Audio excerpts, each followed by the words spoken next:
All right, ladies and gentlemen, thank you for joining me for yet another great episode on your number one political talk show, The Truth, with Ben Jokes.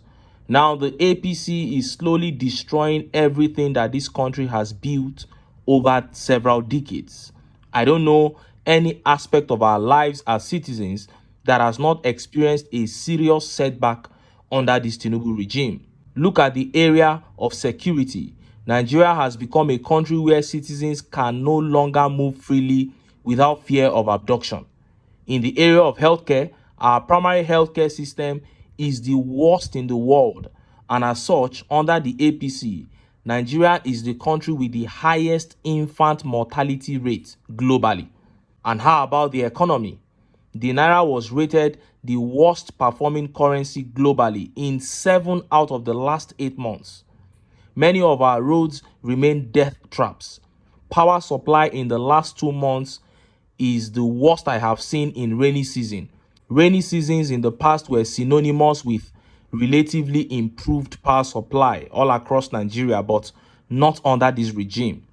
Then there is a persistent increase in the prices of goods and services, especially in the prices of essential food items. Nigerians are going through arguably the worst period in our history.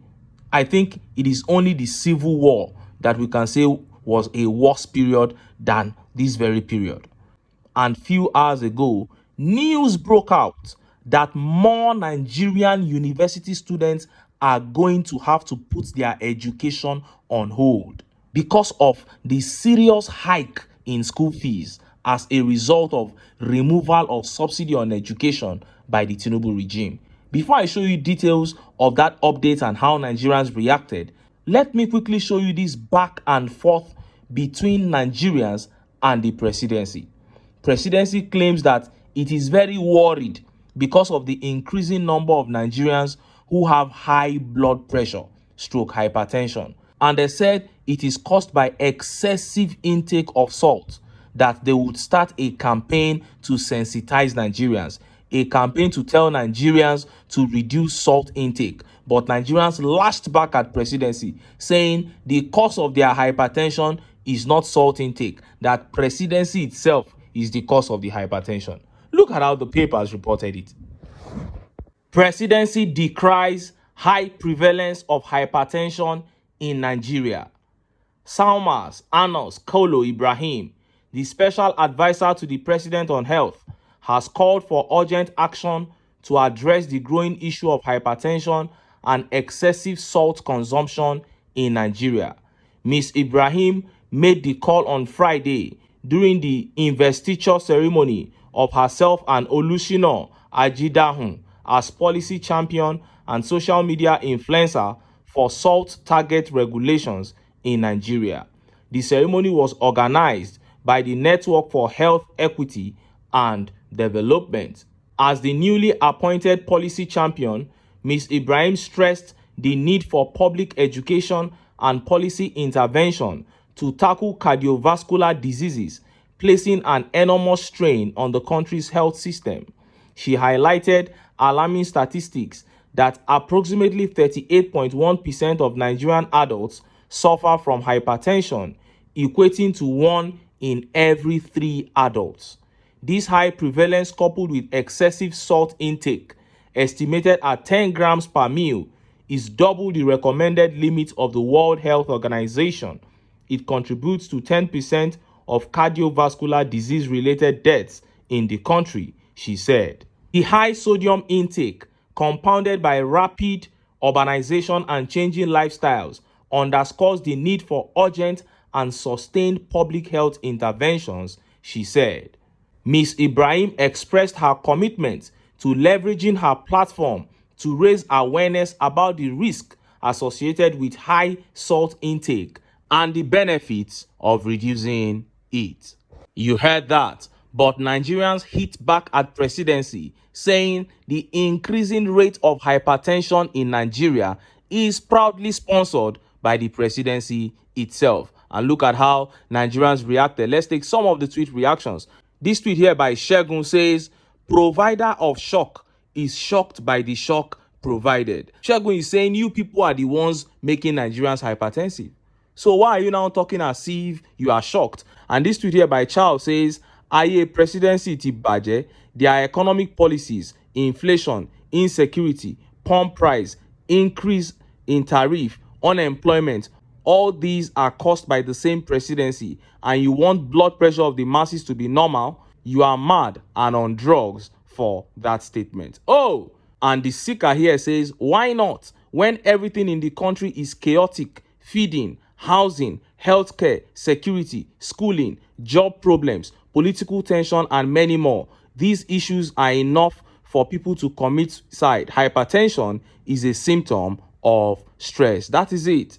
And Creed came up with another stat. He said 60% of Nigerian adults are hypertensive. Wow.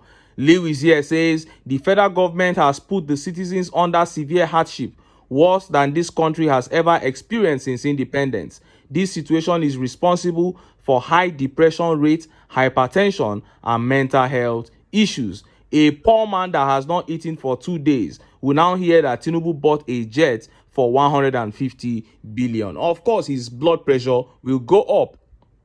There's no debating that. And this takes me to my next update. Thousands of Nigerian students in the University of Ibadan UI are now about to put their education on hold. As we speak, the school, University of Ibadan, has been shut down.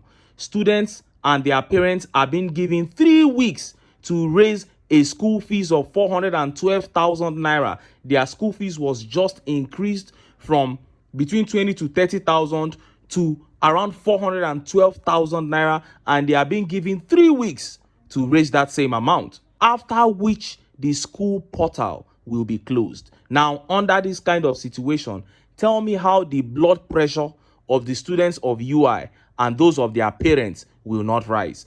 Look at how the papers reported it. Nigerian university shuts down after students' protests. The University of Ibadan UI, Oyo State, has asked students to vacate their hostels and proceed on a 3-week break, a day after they protested the university's council's approval of a school fees increment. According to a circular by the registrar, Ganiu Saliu, the 3-week break was to give students ample time to complete their online registration. On Friday, the students protested against the campus fee hike, disrupting academic activities, including scheduled tests. The institution's management increased school fees from an average of 20,000 naira to 30,000 naira to about 200,000 naira to 400,000 naira in April, months before the council's appointment and inauguration. The announcement of the new fee regime sparked protest at the time. The protest forced the university management to suspend the August deadline for payments and registration. The university's governing council, chaired by BC Akonde, approved the fee increment at its meeting on Thursday. The university spokesperson, Joke Akinpelu, confirmed this to Premium Times on Friday. Mrs. Akinpelu also shared the statement containing the council's decision. According to the statement signed by the university registrar, Mr. Saliu, who also serves as secretary to the council, the meeting approved September as the payment deadline to enable departments to download lists of registered students in preparation for the first semester examination.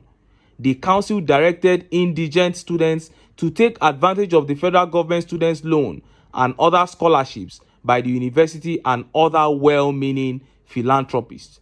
It was added that the portal would not be opened after the deadline, meaning those who don't raise that money to pay before that deadline will not be allowed to write exams. In other words, they will have their admissions deferred, or all those courses will now become carryovers.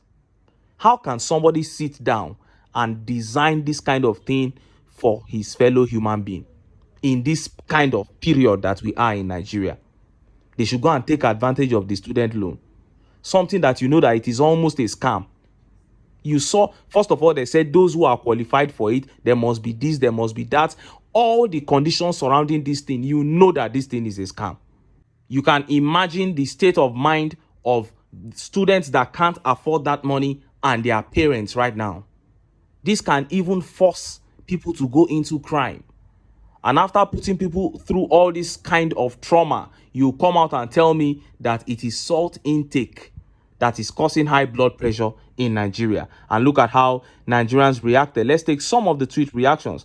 This tweet here by Professor says, instead of subsidizing education, the government opted for a student loan initiative. What a clueless decision to make.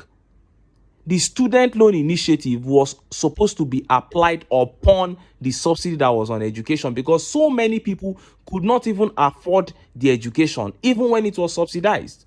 That was why Obi was talking about the student loan initiative, so that those who cannot afford will take the loan and then join. This one came and removed the subsidy on education. Now fees have skyrocketed, and even the student loan initiative is almost a scam. And this tweet here by Pressure says, somebody is on a mission to destroy the educational sector. That is it.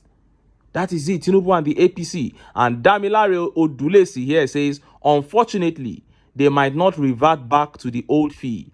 Nigeria is a mess. A total mess, my brother. A total mess. But I hope everybody can see what is happening. Let everybody see what our nation is descending into. And this tweet by Verified Home, he says, Tinubu will end Nigeria and her students. That is their plan. Their own children don't school in Nigeria. Some of their children, even secondary school education, they don't have it in this country. And these are the same people you place at the helm of affairs. People who don't believe there's anything good in this country that their family can partake of. And this tweet by Obasanjo Agege says, you hike fees because of student loan. This administration is the most wicked I have ever seen. Clearly it is. And Aurea DBC here says, with all this closed down today, strike tomorrow, one Eleribu still wants minimum age of writing WAEC and JAM to be 18, while their own children become CEOs at 23. Nikure, Nigerians have to know this. It is all about trying to bring the children of the poor down while they elevate their own children. And Real Owosheni here says, this APC government just wants to raise all levies, taxes, and charges at every sector in the country, thereby making living standards more miserable for Nigerians. Damn, what a country we are living in. Wow, wow, wow. This is the situation right now in the University of Ibadan. And the last time I checked, that university has students from all the tribes and religions in Nigeria. So this particular misfortune, this particular tragedy going on in that school right now is affecting Hausas, Yorubas, Igbos, thieves, Efik, Muslims, Christians, every single facet, every single divide of the society. And before you put all the blame on the management of the school, because some of you will soon start cursing BC Akonde that he was the one that hiked the fees, know this.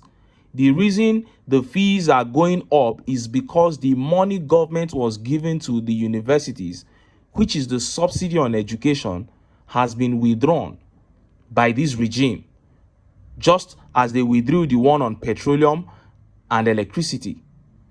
And if you ask them why they removed it, they will tell you it is because they want to invest the money in other areas of development. And I ask, when you destroy your educational sector and your energy sector, what development are you looking at again? Can you tell me other areas that are more important than these areas, if not the health sector? And in the health sector, you are maltreating doctors. They are all fleeing the country. So what are the important areas you are looking at? Building bridges or coastal roads? A man claimed that Nigeria can no longer subsidize education, but the same man approved 15 trillion naira for a coastal road project simply because his son is a shareholder in the company that was awarded the project. What a shame. And we are bringing all these issues to the fore so that the people's anger can remain kindled against the APC. As it stands, Nigeria is not a normal place to live in. I am telling you, this country is totally abnormal just because the APC is in charge. And the only way it can return to normalcy is for the APC to be kicked out of power. How do we do that? The people need to keep their sentiments aside, unite, and take their country back. But until then, make I still enter town. Make I go get some ogbonge political news wey una go like. Why? Because of una. Now I dey here, so don't go away. Sorry,